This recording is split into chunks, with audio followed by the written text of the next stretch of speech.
ഒറ്റപ്പാലം താലൂക്ക് ആശുപത്രിയിലെ രക്തബാങ്ക് ഉടൻ തുടങ്ങും. കേന്ദ്ര ആരോഗ്യ മന്ത്രാലയത്തിനു കീഴിലെ സെൻട്രൽ ഡ്രഗ്സ് സ്റ്റാൻഡേർഡ് കൺട്രോൾ ഓർഗനൈസേഷന്റെ അനുമതി ലഭിച്ചു കഴിഞ്ഞു. വർഷങ്ങൾ നീണ്ട കാത്തിരിപ്പിനൊടുവിലാണ് ബ്ലഡ് ബാങ്ക് പ്രവർത്തന സജ്ജമായത്. ഭൌതിക സാഹചര്യങ്ങളും ജീവനക്കാരും യന്ത്ര സംവിധാനങ്ങളുമെല്ലാം സജ്ജമാണ്. ഡെപ്യൂട്ടി ഡ്രഗ്സ് കൺട്രോളറുടെ പരിശോധന പൂർത്തിയായതിനു പിന്നാലെയാണ് പദ്ധതിക്ക് അന്തിമ അംഗീകാരം ലഭിച്ചിരിക്കുന്നത്. രക്തബാങ്കിലേക്ക് ആവശ്യമായ മെഡിക്കൽ ഓഫീസറുടെയും ലാബ് ടെക്നീഷ്യന്റെയും നിയമനവും പൂർത്തിയായി.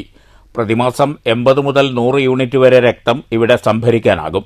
ജില്ലയിൽ സർക്കാർ മേഖലയിൽ മണ്ണാർക്കാട് താലൂക്ക് ആശുപത്രിയിലും പാലക്കാട് ജില്ലാ ആശുപത്രിയിലുമാണ് രക്തബാങ്ക് ഉള്ളത്. ഒറ്റപ്പാലത്ത് രക്തബാങ്ക് തുടങ്ങുന്നതോടെ ഷൊർണൂർ, പട്ടാമ്പി, തൃത്താല ഉൾപ്പെടെ പടിഞ്ഞാറൻ മേഖലയ്ക്ക് ഏറെ പ്രയോജനകരമാകും. 5 വർഷം മുമ്പ് പി ഉണ്ണി MLA ആയിരുന്ന കാലത്ത് പ്രഖ്യാപിക്കപ്പെട്ട പദ്ധതിയാണിത്. കുട്ടികളുടെ കുത്തിവയ്പ് നടത്തുന്ന കെട്ടിടത്തിന്റെ മുകൾ നിലയിൽ 74 ലക്ഷം രൂപ ചെലവഴിച്ചാണ് പദ്ധതി നടപ്പാക്കുന്നത്. ഇവിടേക്ക് ആവശ്യമായ ഉപകരണങ്ങൾ നേരത്തെ എത്തിയിരുന്നു. News bureau, Ottapalam.